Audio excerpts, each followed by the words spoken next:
80% des étudiants utilisent l'IA pour tricher. Ça te choque, hein, mais attends, c'est juste le début. On va voir que c'est une révolution, une disruption complète de notre façon de travailler, d'apprendre. Le in-game veut changer, c'est l'IA et ça va tout changer, c'est dingue. On parle de 80% des étudiants, imagine 4 étudiants sur 5.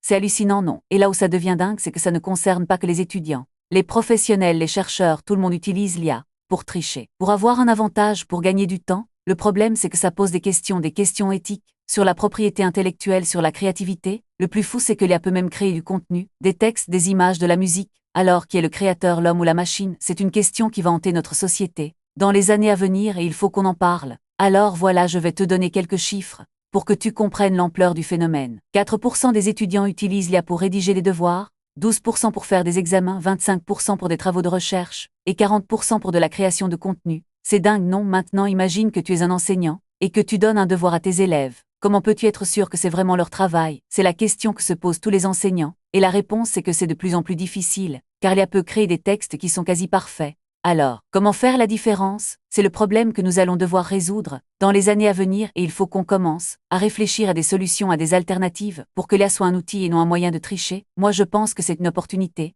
de repenser notre façon d'apprendre, de travailler, de créer de nouveaux outils, de nouvelles méthodes pour que l'IA soit au service de l'homme et non l'inverse, car c'est possible. Alors, qu'est-ce que tu penses? Es-tu pour ou contre l'utilisation de l'IA? Laisse-moi un commentaire, partage tes idées et on va continuer la discussion, car c'est un sujet qui va nous occuper dans les années à venir et il faut qu'on en parle. Alors à la prochaine et n'oublie pas de t'abonner à ma chaîne, de partager, car c'est ensemble qu'on va avancer et trouver des solutions à ces problèmes qui sont dingues et hallucinants mais pas insurmontables. On va y arriver ensemble.